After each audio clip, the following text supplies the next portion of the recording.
So my name's Steve. I'm the CEO and co-founder of WIREWAX, and WIREWAX is an interactive video technology. First and foremost, it's a really powerful tool. It's a DIY tool for you to create interactive videos yourself. You can go to wirewax.com right now, upload your own video, and make it interactive. It's all powered by really clever stuff like machine learning and artificial intelligence, so it's got things like face detection, face recognition. It's used by about 30,000 users all around the world to create those experiences. And our company is also a multi-award-winning professional services business where we worked with about 750 brands over the last 3 or 4 years to actually help them create award-winning masterpieces around interactive video. And I stood on this stage last year. Same sofas, guys. What's going on? Come on. To talk about how shoppable video, that we'd reinvented shoppable video, and we turned this into a really powerful tool that allows people to make content shoppable and allow people to make lots of returns from that content. And we said that if you were a brand that was selling products, you were crazy not to be adopting this type of medium. Since then, Forrester have done an amazing study to talk about how shoppable video is changing the world. And also, Demand Metrics said at the end of last year that 1 in 3 brands were going to go interactive in 2018. Magna Global invested in research that said that there was a wealth of stats that validated our reason behind doing shoppable video as well. Things like consumer attention prolonged by 47% with interactive video. Drives 9 times higher impact on purchase intent. Whether consumers interact or not, interactive videos are more cost efficient with investment going 52% further. And I'd like to think that that was all as a result of my earth-shattering talk this time last year, but it's actually a simple, natural trend in the adoption of interactive video. And we've already seen the first half of this year unparalleled growth with interactive video. Brands such as Ted Baker and Bloomingdale's and even Hugo Boss seeing repeated success with the technology. Facebook, Instagram, Snapchat all said that interactive and shoppable content was the future of the medium.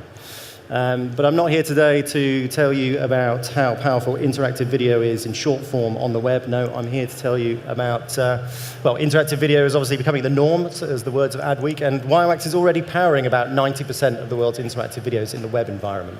So yeah, I'm here today to talk to you about how the future is in TV and film, and how interactive and democratized and lucrative content is now the future. And this powerful interface, this interactive layer that we've put over the top of the video, what can that do? What can that help you achieve? And as brands and advertisers, I'm here to tell you how you can monetize on this experience. But just winding right back, this is the first recorded moving image, the horse in motion in 1878. It was designed to prove that all 4 legs of a horse are off the ground when it's galloping, and it was actually created by this guy, Edward Muybridge, British photographer.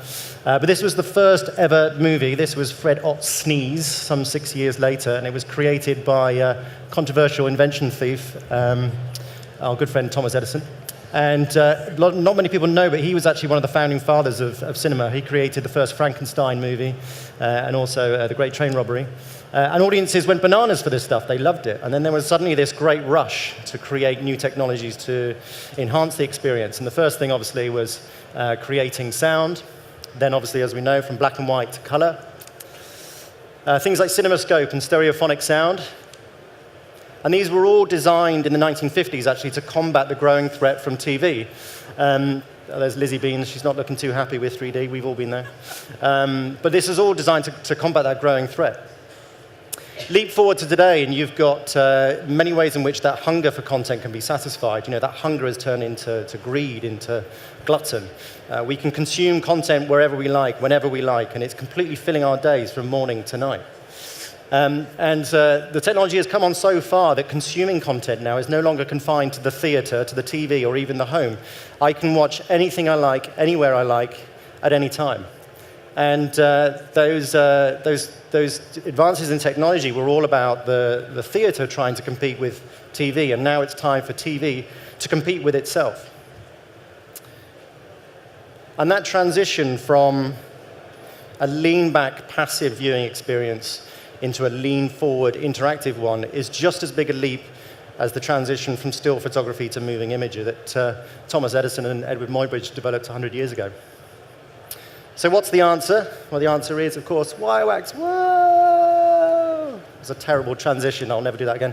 But it's interactive video technology powered by machine learning, and that means things like face detection and recognition.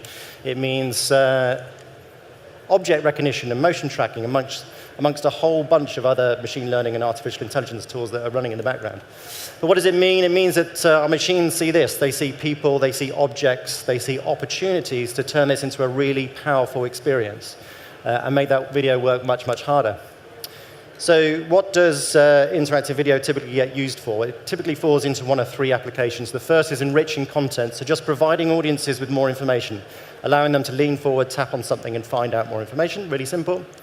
The second is for marketing, creating immersive, engaging marketing experiences. This is an interactive experience, an interactive color picker for Dulux paint. And the third and most popular use of the technology is actually shoppable, so actually just making the content so it's shoppable, so viewers can actually buy something that they see, and most of you will recognize this as the kind of shoppable video that kind of put it on the map. This one, widely publicized, that this video made $70,000 in the first week alone. So how do audiences respond? Well, pretty well. So 67% will interact at least once. So the vast majority of the audience will understand that they have to lean forward and do something. They'll do that 3 times on average each for every minute of content. And people typically spend 3.5 times longer with a WIREWAX video than the same video in its conventional format. So what am I saying here? Well, I'm saying, not just that it works really well, but audiences are hungry for this stuff. They're ready to move forward for this stuff. Is interactive video being embraced by the broadcasters? Yes. So one of the things that we keep coming up against when we're having conversations with broadcasters and producers and the studios and everyone else is that they're all now trying to compete with Netflix, right? They want to offer something different, something competitive that's going to attract those viewers. But sad to say, Netflix is already ahead of everybody else, and I just want to show you this quickly. This is what they did last year.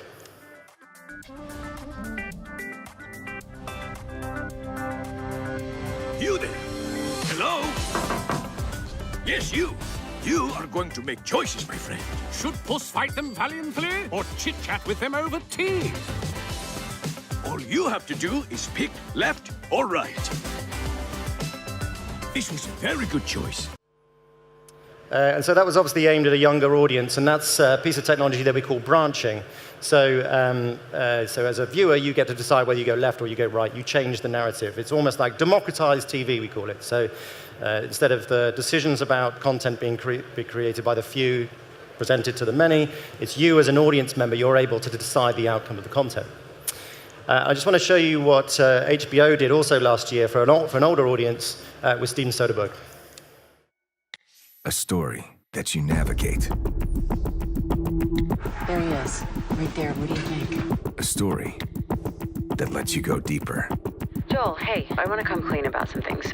To see the bigger picture. A story with multiple perspectives. And what was interesting about this is that it isn't just sort of choose your own adventure kind of experience, that branching experience. They're actually using the entire real estate of the interactive device to pull in additional content to make this very immersive, very engaging experience. So what are we witnessing here? Well, with major broadcasters and studios starting to adopt this technology, we're starting to see this democratized content. We're starting to see audiences create a hunger for this type of thing, and for broadcasters desperate to search for ways that they can create these experiences. So that same growing appetite, that trend towards interactive video that we're seeing on the web is now being experienced on broadcast as well. And just like how cinemas had to innovate in the 1950s to compete with TV, now TV, like I said, has to compete with itself, Netflix being the one that everyone's chasing after. And broadcasters really have to change to those ever-changing viewer habits, where people are no longer watching movies just in the theater, they're no longer watching TV just at home. And so it's a way to utilize those technologies and do more with it. I just want to show you quickly what we did with the BBC a few years ago. The BBC recently commissioned a brand new TV concept for younger audiences. This was not just a different production concept, but an entirely new viewing experience. Working with the indie Zodiac Kids Studios, they chose WIREWAX to help develop a fully interactive sitcom whereby audiences would be expected to lean forward and participate in the show's enriched and non-linear viewing experience. Over the course of the 25 5-minute episodes, the viewer is invited to tap the show and uncover extra punchlines, character insights, and collect hidden Easter eggs. Writer and creator Anthony Q. Farrell worked closely with the WIREWAX team to integrate the interactivity. It was not a bolt-on or afterthought. It was designed to complement and enhance the experience from its core. The result was a runaway success for WIREWAX. More than 88% of the audience interacted. On average, they spent 4 times more time viewing the content than with non-interactive video. And their feedback spoke volumes. The highest accolade of all, however, came later that year when The Secret Life of Boys won the prestigious BAFTA Award for Best Interactive Original, followed by a Kidscreen Award for Best Web App Series. It is this strong appetite amongst audiences that is fueling other broadcasters to step forward and plan their interactive VOD strategies with WIREWAX. With this perfect harmony of technology, experience, and creativity, the future for television has never looked so exciting. And we're actually on the 3rd season of that now, which is sort of testament to how successful that's been. But there are lots of complex challenges around this experience, not just technical, but about viewer experience. So when you're watching something online, you're watching a Ted Baker, shoppable Ted Baker video, for example, you don't mind those visual cues coming up because it's only a 2-minute video, right? Telling you that there's something that you can interact with. But if you're watching a 40-minute TV show or you're watching a 2-hour movie, this is going to get pretty irritating after a while.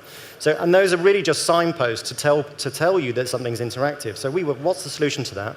Why don't we just use all our computer vision, our machine learning tools to actually make everything in the content interactive, so you instinctively start to learn that you can tap at any point and learn something and get something in response.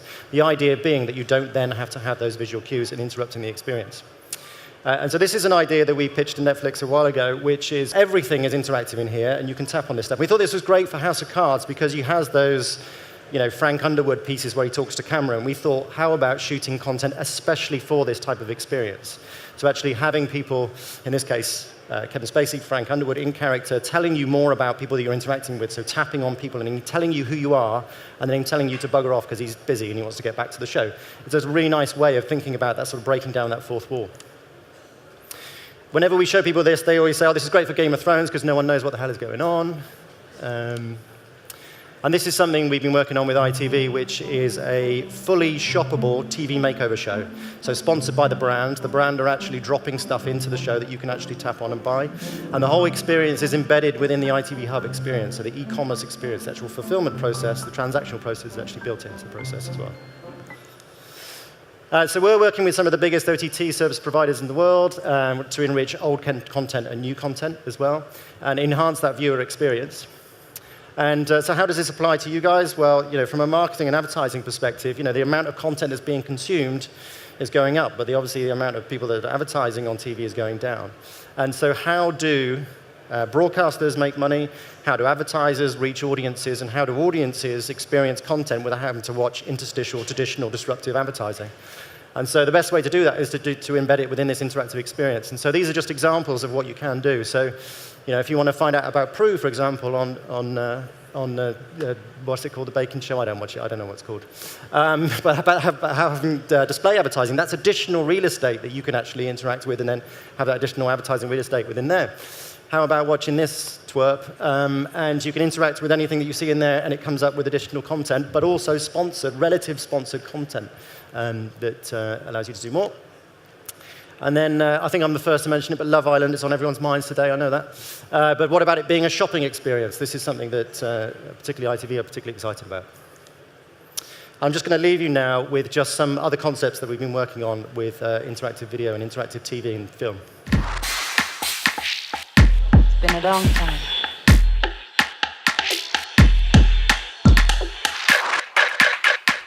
So it might be simple to do that.